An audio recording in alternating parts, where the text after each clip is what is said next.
नमस्कार दोस्तों, आप सब का एक नई वीडियो में हार्दिक स्वागत है। आज की वीडियो में हम देखेंगे प्रैक्टिस सेट नंबर 34 और इसमें हम टॉपिक कवर करने वाले हैं महिला सशक्तिकरण। तो महिला सशक्तिकरण आपके सिलेबस में शामिल है, तो इस टॉपिक से हम लगभग आप लोगों को 150% प्रोवाइड कराएंगे, लेकिन इसमें आप लोगों को टॉप 50% देखने को मिलेंगे इस पार्ट में। ठीक है, तो टोटल आप लोगों को हम 2 से 3 वीडियोस के माध्यम से आप लोगों को महिला सशक्तिकरण से इंपॉर्टेंट प्रश्न जो होंगे आपके एग्जाम के लिए वही प्रश्न शेयर किए जाएंगे। मॉक टेस्ट के रूप में आप डेली अटेंड करें और जितनी भी श्रृंखला हमारी चल रही है, यानी कि जो प्रैक्टिस सेट की श्रृंखला चल रही है, सभी प्रश्नों को जो है अटेंड करना है, सभी वीडियोज़ को देखना है ताकि आपका स्कोर अच्छा हो सके, क्योंकि हर एक पार्ट में अलग अलग प्रश्न होते हैं, इसलिए कोई भी पार्ट मिस नहीं करना है। तो सीक्वेंस में जाकर, प्लेलिस्ट में जाकर वहां से आप देख सकते हैं। चलिए वीडियो को स्टार्ट करते हैं। वीडियो अगर अच्छा लगे तो लाइक करना, शेयर करना।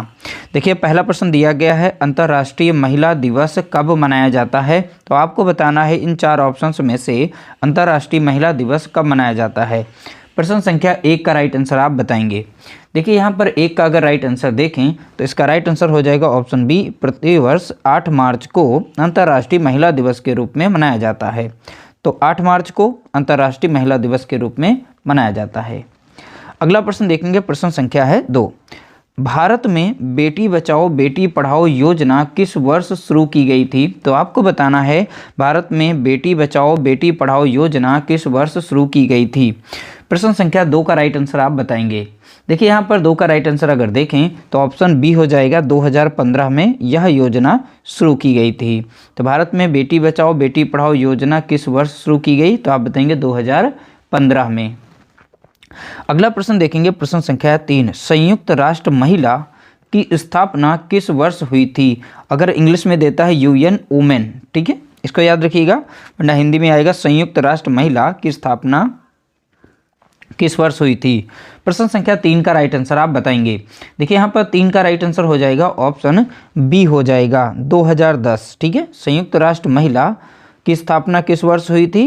तो आप बताएंगे, यानी यूएन वुमेन की स्थापना कब हुई थी? तो आप बताएंगे 2010 में हुई थी। अगला प्रश्न देखेंगे, प्रश्न संख्या है 4। भारतीय संविधान के किस अनुच्छेद में महिलाओं के लिए प्रसूति सहायता यानी मैटरनिटी रिलीफ का प्रावधान है? ठीक है, तो महिला सशक्तिकरण से संबंधित प्रश्नों को शामिल किया गया है, तो जो कि आपके हर एक तरह से प्रश्न जो भी बन सकते हैं संभावित, उन सभी प्रश्नों को शामिल किया गया है और आप लोगों को 150 महत्वपूर्ण प्रश्न दिए जाएंगे, इसलिए कंप्लीट वीडियो को देखा करें और आगे भी जो भी हमारी वीडियोस आएंगे वो सब आप लोगों के लिए इंपॉर्टेंट होंगी। तो क्वेश्चन नंबर 4 का यहाँ पर राइट आंसर आपको बताना है। 4 का राइट आंसर क्या होगा? देखिए, 4 का राइट आंसर हो जाएगा ऑप्शन सी हो जाएगा, अनुच्छेद 42 याद रखिएगा। ठीक है, यहाँ पर प्रसूति सहायता यानी मैटरनिटी रिलीफ का जो प्रावधान दिया गया है अनुच्छेद 42 में दिया गया है। ऑप्शन सी हमारा यहाँ पर करेक्ट आंसर होगा। अगला प्रश्न देखेंगे, प्रश्न संख्या है 5। उस पहली भारतीय महिला का नाम क्या है जिन्हें संयुक्त राष्ट्र महासभा यानी यूएन जनरल असेंबली का अध्यक्ष चुना गया था? इंपॉर्टेंट प्रश्न है। ठीक है, क्वेश्चन नंबर 5 का आप करेक्ट आंसर बताएंगे।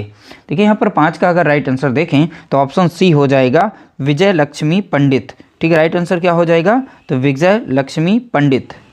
अगला प्रश्न देखेंगे, प्रश्न संख्या है 6। यहाँ पर ये अलग से प्रश्न इसमें टाइप हो गया है, बुरा मत मानना, क्योंकि इसमें राजधानी वाला शामिल हो गया है, तो कोई बात नहीं, इसे अटेंड भी कर लेते हैं। केन्या देश की राजधानी का नाम क्या है? क्योंकि राजधानी भी आपके सिलेबस में है तो ये शामिल हो गया।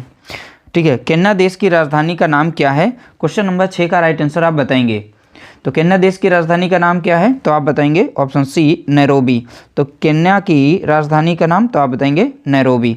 चलिए पुनः आप आते हैं अपने हम महिला सशक्तिकरण टॉपिक पर। क्वेश्चन नंबर 7 का प्रश्न जो दिया गया है इसका राइट आंसर बताएंगे। देखिए, SHG का पूर्ण रूप क्या है जो महिला विकास के संदर्भ में उपयोग होता है? तो आपको इसका फुल फॉर्म बताना है, SHG। ठीक है, आपके पास यहाँ पर फुल फॉर्म दिए गए हैं कुछ, तो इसमें से राइट आंसर चूज करना है जो महिला विकास से यहाँ संबंध रखता है। प्रश्न संख्या 7 का राइट आंसर बताएंगे।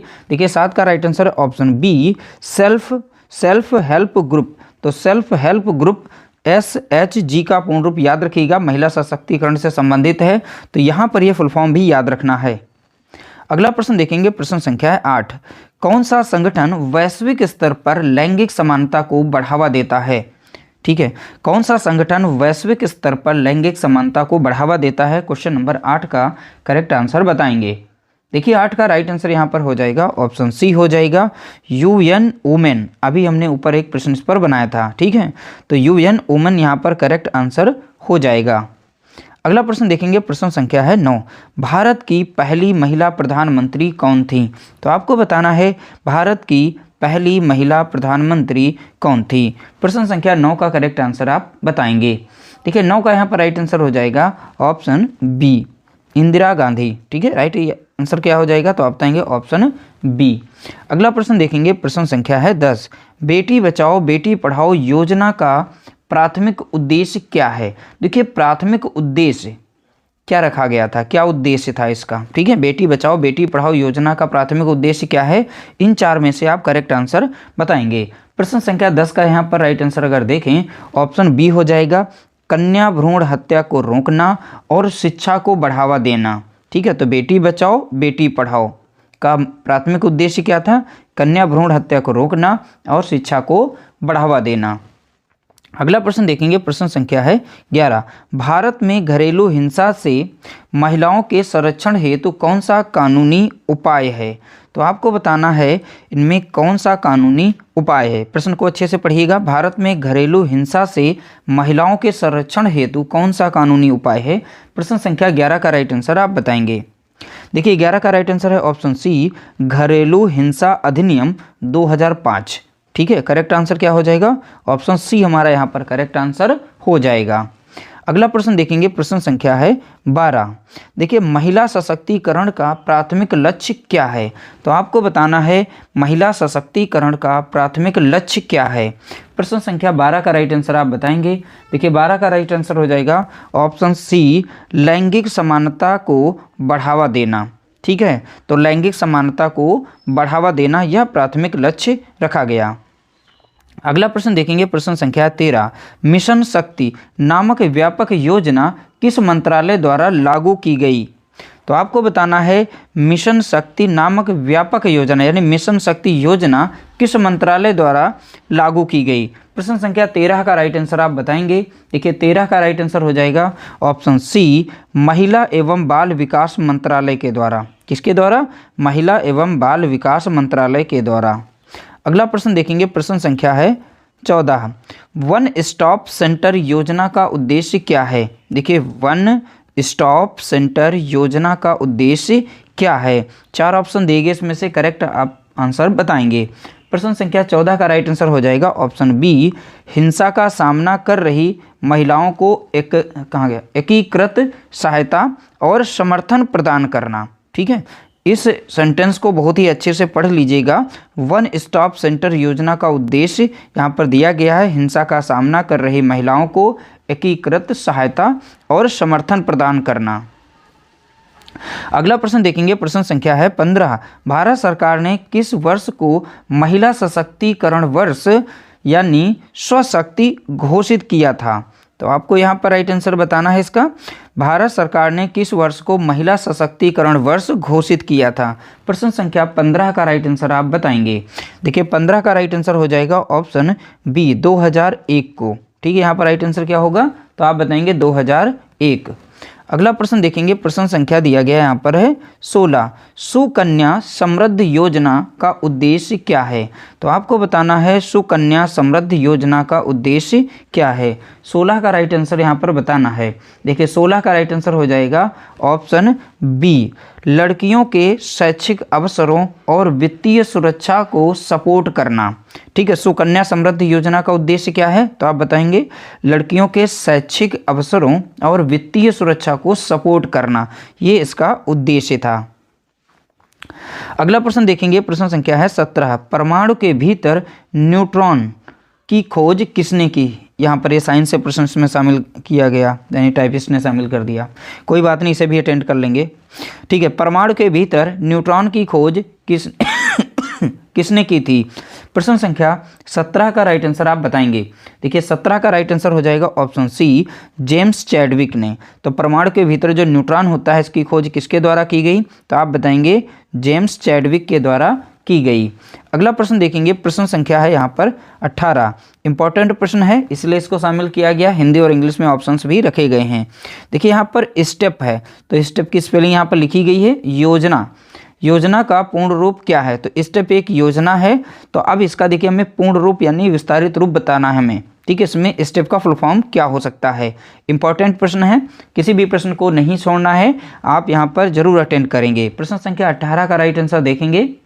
18 का राइट आंसर क्या होगा, देखिए ऑप्शन ए यहाँ पर इसका करेक्ट आंसर हो जाएगा। देखिए एक एक नंबर से व्यक्ति रह जाते हैं, तो एक एक नंबर का महत्व समझिए और हर एक प्रश्न को अटेंड करना है। देखिए स्टेप का आप यहाँ पर फुल फॉर्म देखते हैं, सपोर्ट टू ट्रेनिंग एंड, लिखा है देखिए यहाँ पर support to training and employment programme for women, ठीक है। तो यहाँ पर हिंदी में दिया गया है, बाकी इंग्लिश में दिया गया है, इसका फुल फॉर्म जरूर पढ़ के रखना है, मतलब अच्छे से याद करना है, support to training and employment programme for women, ठीक है। अगला प्रश्न देखेंगे, प्रश्न संख्या है 19। राजीव गांधी राष्ट्रीय क्रैच योजना का उद्देश्य क्या है। एक योजना का नाम है, ध्यान रखिएगा, ये योजना है, इंपॉर्टेंट है, ये महिलाओं से संबंधित थी, तो यहाँ पर ये महत्वपूर्ण हो जाती है। प्रश्न संख्या 19 का आप करेक्ट आंसर बताएंगे। देखिए 19 का यहाँ पर राइट आंसर हो जाएगा ऑप्शन बी, ठीक है, ऑप्शन बी हो जाएगा, कामकाजी माताओं के बच्चों को डे केयर सुविधा प्रदान करना, ठीक है। जो काम करने के लिए बाहर महिलाएं जाती थीं, उनके बच्चे होते थे, तो डे केयर की सुविधा प्रदान करना। तो यहाँ पर ऑप्शन हमारा भी करेक्ट आंसर हो जाएगा। तो अच्छे से प्रश्नों को पढ़ना है, एक बार वीडियो समझना है तो 1 से 2 बार जरूर देख लेना है। 2011 की जनगणना के अनुसार भारत में 0 से 6 वर्ष आयु वर्ग का लिंगानुपात क्या था। तो आपको बताना है 0 से 6 वर्ष आयु वर्ग के जो बच्चे हुआ करते थे, और यहाँ पर 100 लड़कों पर लड़कियाँ कितनी हैं। तो यहाँ पर 2011 जनगणना 2011 के अनुसार बताना है। यहाँ पर वर्ष भी दे रखा है 0 से 6 वर्ष। तो देखिए यहाँ पर प्रश्न संख्या 20 का राइट आंसर आपको बताएं, तो इसका राइट आंसर हो जाएगा 919, ठीक है। तो 919 यहाँ पर लड़कियाँ थीं प्रति 1000 लड़कों पर। अगला प्रश्न देखेंगे, प्रश्न संख्या 21। किस प्रसिद्ध भारतीय समाज सुधारक ने पुणे में एक विधवा गृह खोला और विधवा पुनर्विवाह संघ की स्थापना की। महत्वपूर्ण प्रश्न, अच्छे से पढ़िएगा और ध्यान भी रखना है इसको। प्रश्न संख्या 21 का राइट आंसर आप बताएंगे। देखिए 21 का राइट आंसर है यहाँ पर ऑप्शन बी, डीके कर्वे। तो यहाँ पर इनका फुल फॉर्म दिया गया है, पूर्ण रूप से नाम इनका दे रखा है, ठीक है।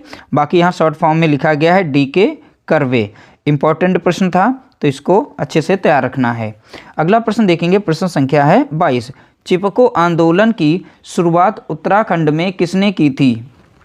तो आपको बताना है चिपको आंदोलन की शुरुआत उत्तराखंड में किसने की थी। प्रश्न संख्या 22। देखिए 22 का यहाँ पर राइट आंसर हो जाएगा ऑप्शन ए, गौरा देवी। चिपको आंदोलन से संबंधित कौन है, तो आप बताएंगे गौरा देवी। अगला प्रश्न देखेंगे, प्रश्न संख्या है 23। किसे भारत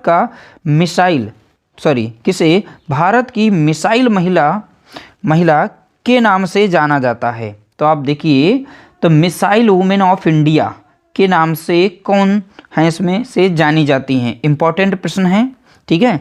किसे भारत की मिसाइल महिला के नाम से जाना जाता है। प्रश्न संख्या 23 का यहाँ पर राइट आंसर हो जाएगा ऑप्शन सी, ठीक है। ऑप्शन सी यहाँ पर हमारा राइट आंसर हो जाएगा टेसी थॉमस। तो टेसी थॉमस जो यहाँ पर हमारा करेक्ट आंसर होगा। इनको जो है मिसाइल महिला के नाम से जाना जाता है। अगला प्रश्न देखेंगे, प्रश्न संख्या है 24। नारी शक्ति पुरस्कार किस क्षेत्र में उत्कृष्ट योजना के लिए दिया जाता है। तो आपको बताना है नारी शक्ति पुरस्कार किस क्षेत्र में उत्कृष्ट योगदान के लिए दिया जाता है। प्रश्न संख्या 24 का राइट आंसर आपको बताना है। देखिए यहाँ पर 24 का राइट आंसर हो जाएगा ऑप्शन सी, महिला सशक्तिकरण और समाज सेवा, ठीक है। इसका राइट आंसर क्या होगा, ऑप्शन सी हो जाएगा। अगला प्रश्न देखेंगे, प्रश्न संख्या है 25। भारत में राष्ट्रीय महिला आयोग की स्थापना कब हुई थी? तो आपको बताना है भारत में राष्ट्रीय महिला आयोग की स्थापना कब हुई थी। अब 25 का राइट आंसर आप यहाँ पर बताएंगे। देखिए 25 का राइट आंसर हो जाएगा ऑप्शन सी हो जाएगा 1992। 1992 यह करेक्ट आंसर होगा। ठीक है, 25 का ऑप्शन सी था। देखिए अगला प्रश्न दिया गया, संयुक्त राष्ट्र महासभा की पहली महिला अध्यक्ष कौन थी? तो आपको बताना है संयुक्त राष्ट्र महासभा की पहली महिला अध्यक्ष कौन थी। प्रश्न संख्या 26 का करेक्ट आंसर आप बताएंगे। देखिए 26 का यहाँ पर करेक्ट आंसर हो जाएगा ऑप्शन सी विजय लक्ष्मी पंडित। ये प्रश्न शायद रिपीट हो गया है। अगला प्रश्न देखेंगे, प्रश्न संख्या 27। भारतीय संविधान का कौन सा अनुच्छेद कानून के समक्ष समानता से संबंधित है? अब देखिए इसमें समानता शब्द आ गया, तो समानता से संबंधित यहाँ पर अनुच्छेद बताना है। प्रश्न को अच्छे से पढ़ना है। प्रश्न संख्या है 27। 27 का यहाँ पर करेक्ट आंसर बताएंगे। ऑप्शन ए हो जाएगा अनुच्छेद 14। तो यहाँ पर इसका करेक्ट आंसर होगा। जैसे समक्ष समानता की बात करेगा अनुच्छेद 14 को टिक करना है। अगला प्रश्न देखेंगे, प्रश्न संख्या है 28।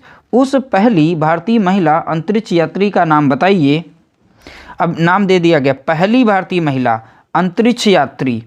ठीक है, बस यहीं से हमारा प्रश्न हिट होना चाहिए। कौन सा इसका राइट आंसर है? 28 का करेक्ट आंसर हो जाएगा ऑप्शन ए कल्पना चावला। ठीक है, याद रखिएगा कल्पना चावला यहाँ पर करेक्ट आंसर होगा। अगला प्रश्न देखेंगे, प्रश्न संख्या है यहाँ पर 29। महिला उद्यमिता को बढ़ावा देने के लिए बिहार सरकार की एक प्रमुख योजना कौन सी है? तो बताना है बिहार सरकार की प्रमुख योजना का नाम। अब यहाँ पर देखिए महिला उद्यमिता को बढ़ावा देने के लिए बिहार सरकार ने एक योजना चलाई थी, वह योजना कौन सी है? प्रश्न संख्या 29 का राइट आंसर आप बताएंगे। इसका राइट आंसर है ऑप्शन बी मुख्यमंत्री महिला उद्यमी योजना। क्या नाम है इसका? तो आप बताएंगे मुख्यमंत्री महिला उद्यमी योजना। अगला प्रश्न देखेंगे, प्रश्न संख्या है 30। किस वर्ष कार्यस्थल पर महिलाओं का यौन उत्पीड़न ठीक है अधिनियम पारित किया गया? तो याद रखिएगा यहाँ पर कौन सा था अधिनियम? यौन उत्पीड़न अधिनियम था यहाँ पर, और किस वर्ष ये पारित किया गया था वो सन बताना है। प्रश्न संख्या 30 का राइट आंसर आप बताएंगे। देखिए यहाँ पर 30 का राइट आंसर हो जाएगा ऑप्शन बी हो जाएगा 2013। इसका करेक्ट आंसर हो जाएगा। अगला प्रश्न देखेंगे, प्रश्न संख्या है 31। समान पारिश्रमिक अधिनियम भारत में किस वर्ष लागू किया गया था? ठीक है, देखिए समान पारिश्रमिक अधिनियम भारत में किस वर्ष लागू किया गया था? प्रश्न संख्या 31 का राइट आंसर आप बताएंगे। 31 का राइट आंसर हो जाएगा ऑप्शन बी 1976। 31 का राइट आंसर क्या होगा? तो बताएंगे ऑप्शन बी 1976।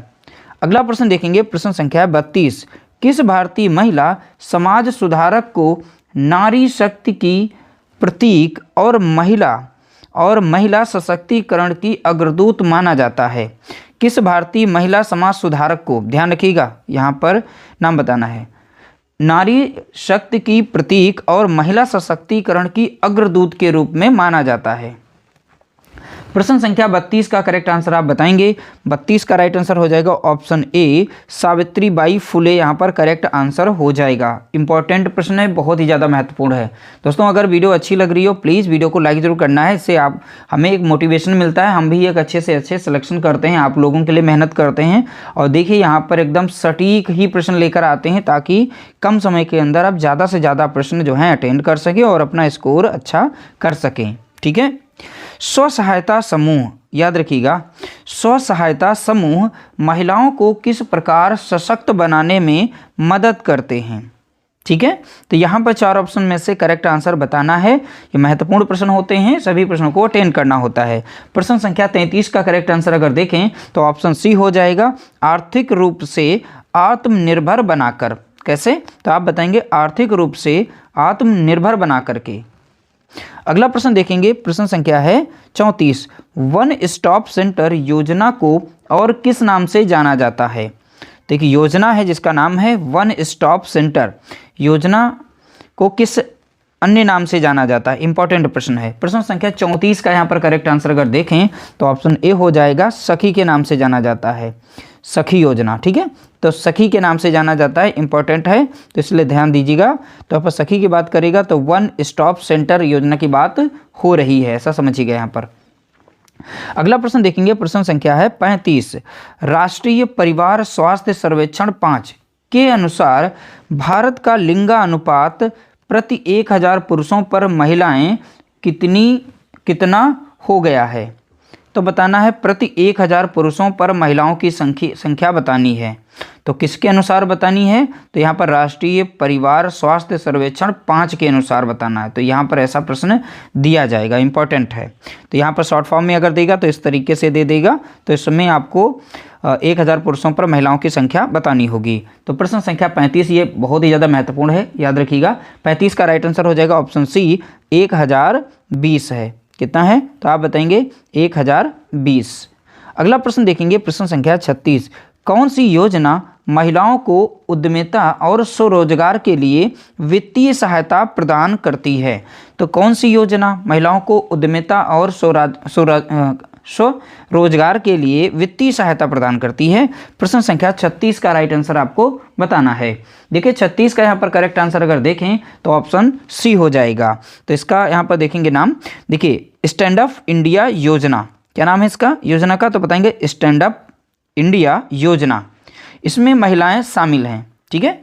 इंपॉर्टेंट प्रश्न यहाँ पर केवल योजना का नाम पूछा गया है, कौन सी योजना है, तो स्टैंड अप इंडिया योजना यहाँ पर इसका नाम है। अगला प्रश्न देखेंगे, प्रश्न संख्या 37। भारत में मातृत्व लाभ अधिनियम। तो देखिए इंपॉर्टेंट यहाँ पर है, भारत में मातृत्व लाभ अधिनियम यानी मैटरनिटी बेनिफिट एक्ट को किस वर्ष संशोधित किया गया था ताकि सवेतन मातृत्व अवकाश बढ़ाया जा सके। यानी उनको वेतन भी मिलेगा और उनकी छुट्टियां भी यानी अवकाश भी मिल सकेगा। अवकाश के साथ उनका वेतन नहीं रोका जाएगा, उनको वेतन दिया जाएगा। तो यहाँ पर यह योजना, तो यहाँ पर बताना है, ठीक है, संशोधन पूछा गया था। तो भारत में मातृत्व लाभ अधिनियम को किस वर्ष संशोधित किया गया था, संशोधन किस वर्ष किया गया था, तो आपको संशोधन का वर्ष बताना है। प्रश्न संख्या 37 का यहाँ पर करेक्ट आंसर अगर देखें, 37 का राइट आंसर हो जाएगा ऑप्शन बी हो जाएगा, 2017 इसका करेक्ट आंसर होगा। अगला प्रश्न देखेंगे, प्रश्न संख्या है 38।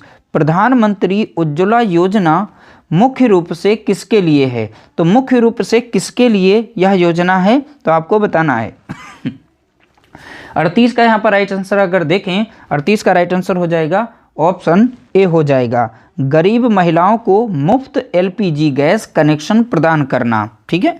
तो प्रधानमंत्री उज्ज्वला योजना मुख्य रूप से किसके लिए है, तो आप बताएंगे गरीब महिलाओं को मुफ्त एलपीजी गैस कनेक्शन प्रदान करना। अगला प्रश्न देखेंगे, प्रश्न संख्या 39। महिलाओं के खिलाफ भेदभाव के उन्मूलन पर संयुक्त राष्ट्र सम्मेलन को संयुक्त राष्ट्र महासभा द्वारा कब अपनाया गया। इंपॉर्टेंट प्रश्न है, महिलाओं के खिलाफ भेदभाव के उन्मूलन पर संयुक्त राष्ट्र सम्मेलन को संयुक्त राष्ट्र महासभा द्वारा कब अपनाया गया। प्रश्न संख्या 39 का राइट आंसर आप बताएंगे, इसका राइट आंसर हो जाएगा ऑप्शन बी। देखेंगे यहाँ पर ऑप्शन बी हमारा यहाँ पर करेक्ट आंसर हो जाएगा। अगला प्रश्न देखेंगे, प्रश्न संख्या 40। भारत की पहली महिला आईपीएस अधिकारी कौन थी। तो आपको बताना है भारत की पहली महिला आईपीएस अधिकारी कौन थी। प्रश्न संख्या 40 का राइट आंसर आप बताएंगे, इसका राइट आंसर हो जाएगा किरण बेदी, हर कोई इन्हें जानता है, ठीक है। अगला प्रश्न देखेंगे, प्रश्न संख्या है 41। भारत में दहेज निषेध अधिनियम किस वर्ष लागू किया गया था। तो आपको बताना है भारत में दहेज निषेध अधिनियम किस वर्ष लागू किया गया था। प्रश्न संख्या 41 का राइट आंसर आप बताएंगे, देखिए 41 का राइट आंसर हो जाएगा ऑप्शन बी 1961, ठीक है। ऑप्शन बी हमारा करेक्ट आंसर होगा। अगला प्रश्न देखेंगे, प्रश्न संख्या 42। उस भारतीय महिला का नाम क्या है जिसने बुकर पुरस्कार जीता था। तो आपको बताना है उस भारतीय महिला का नाम क्या है जिसने बुकर पुरस्कार जीता था। तो देखिए 4 ऑप्शन दिए गए, इसमें से करेक्ट आंसर बताएंगे। प्रश्न संख्या 42 का राइट आंसर हो जाएगा ऑप्शन बी अरुंधति राय, ठीक है। यहाँ ऑप्शन बी हमारा करेक्ट आंसर होगा। अगला प्रश्न देखेंगे, प्रश्न संख्या यहाँ पर 43। भारत में पंचायती राज संस्थाओं में महिलाओं के लिए कितना आरक्षण है। तो देखिए यहाँ पर दिया गया है पंचायती राज संस्थाओं में महिलाओं का आरक्षण बताना है आपको, तो इम्पॉर्टेंट प्रश्न बन जाता है। तो देखिए यहाँ पर 43 का करेक्ट आंसर आपको बताना है। ठीक है, तो देखिए 43 का राइट आंसर हो जाएगा ऑप्शन सी 33%। अगर प्रतिशत में देगा 33 देगा, अगर फ्रैक्शन में देगा तो 1/3 को टिक करना है। तो दोनों यहाँ पर वैल्यू रख दी गई हैं। अगला प्रश्न देखेंगे, प्रश्न संख्या है 44। निर्भया फंड, निर्भया फंड का प्राथमिक उद्देश्य क्या है? तो आपको बताना है निर्भया फंड का प्राथमिक उद्देश्य क्या है। प्रश्न संख्या 44 का करेक्ट आंसर बताएंगे।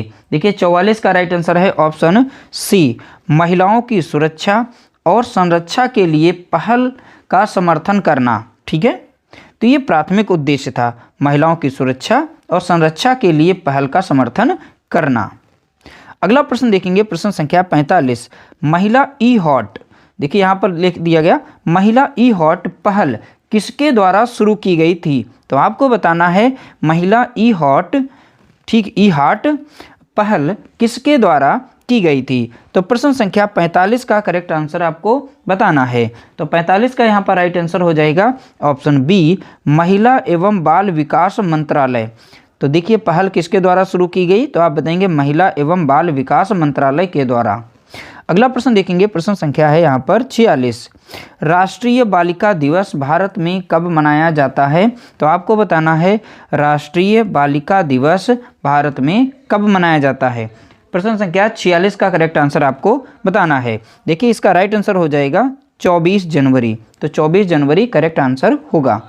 अगला प्रश्न देखेंगे, प्रश्न संख्या है 47।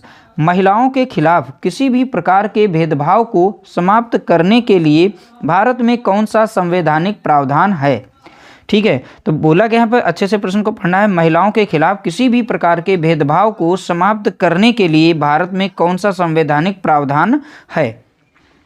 तो 47 का यहाँ पर करेक्ट आंसर आपको बताना है। 47 का राइट आंसर हो जाएगा ऑप्शन डी, यानी उपरोक्त सभी। तो देखिए हमारा पहला ऑप्शन भी सही है, अनुच्छेद यहाँ पर 16 भी सही है, अनुच्छेद 39A भी सही है, इसलिए ऑप्शन यहाँ पर हमारा डी करेक्ट आंसर हो जाएगा। अगला प्रश्न देखेंगे, प्रश्न संख्या है 48। स्वाधार, स्वाधार योजना किसके लिए है? तो इस योजना को बताना है स्वाधार योजना किसके लिए है। प्रश्न संख्या 48 का राइट आंसर आप बताएंगे। देखिए 48 का यहाँ पर करेक्ट आंसर अगर देखें ऑप्शन सी हो जाएगा, कठिन परिस्थितियों में रह रही महिलाओं के लिए आश्रय, भोजन और सहायता, ठीक है, प्रदान करना। यह स्वाधार योजना का मुख्य लक्ष्य है। तो स्वाधार योजना किसके लिए है? तो आप बताएंगे कठिन परिस्थितियों में रह रही महिलाओं के लिए आश्रय, भोजन और सहायता प्रदान करना। तो ऑप्शन सी हमारा यहाँ पर करेक्ट आंसर हो जाएगा। अगला प्रश्न देखेंगे, प्रश्न संख्या है 49। उस भारतीय महिला वैज्ञानिक का नाम बताइए जिन्हें भारत की पहली महिला इंजीनियर माना जाता है। तो इम्पॉर्टेंट प्रश्न बन जाता है जब बात आती है पहली, ठीक है, पहली महिला इंजीनियर की बात, पहली शब्द लग जाए तो इम्पोर्टेंट प्रश्न बन जाता है। प्रश्न संख्या देखिए यहाँ पर 49 का राइट आंसर बताएंगे। 49 का right answer option D, M Lalitha. Important नाम है, याद रखिएगा, ये भारत की पहली महिला इंजीनियर के रूप में जानी जाती हैं। इंपॉर्टेंट प्रश्न था। और कुछ यहाँ पर अलग से इंपॉर्टेंट प्रश्न लिए गए, इनको भी अटेंड कर लेते हैं, ये भी आपके सिलेबस से हैं। रक्त परिसंचरण की खोज किसने की थी? तो आपको बताना है रक्त परिसंचरण की खोज किसने की थी। प्रश्न संख्या 50 का राइट आंसर देखेंगे ऑप्शन बी हो जाएगा, यानी विलियम हार्वे। तो विलियम हार्वे यहाँ पर करेक्ट आंसर होगा। अगला प्रश्न देखेंगे, प्रश्न संख्या है 51। विश्व गौरैया दिवस कब मनाया जाता है? तो आपको बताना है विश्व गौरैया दिवस कब मनाया जाता है। 51 का यहाँ पर राइट आंसर हो जाएगा ऑप्शन सी, प्रत्येक 20 मार्च को, प्रतिवर्ष जो है 20 मार्च को विश्व गौरैया दिवस के रूप में मनाया जाता है। अगला प्रश्न देखेंगे, प्रश्न संख्या है यहाँ पर 52। बुल्गारिया की राजधानी का नाम क्या है? तो आपको बताना है बुल्गारिया की राजधानी का नाम क्या है। प्रश्न संख्या 52 का करेक्ट आंसर आप बताएंगे। देखिए 52 का यहाँ पर करेक्ट आंसर अगर देखें तो 52 का राइट आंसर हो जाएगा ऑप्शन ए, सोफिया। तो बुल्गारिया की राजधानी का नाम क्या है? तो आप बताएंगे सोफिया है। इस तरह से हमने टॉप 50 प्रश्नों को यहाँ पे देखा है। महत्वपूर्ण प्रश्न थे सभी के सभी। आप लोगों का स्कोर क्या रहा है, कुछ सुझाव देना चाहते हैं उस पर आप कमेंट कर सकते हैं। बाकी आप लोगों को वीडियो अगर अच्छी लगी हो तो प्लीज़ वीडियो को लाइक कर देना, शेयर कर देना।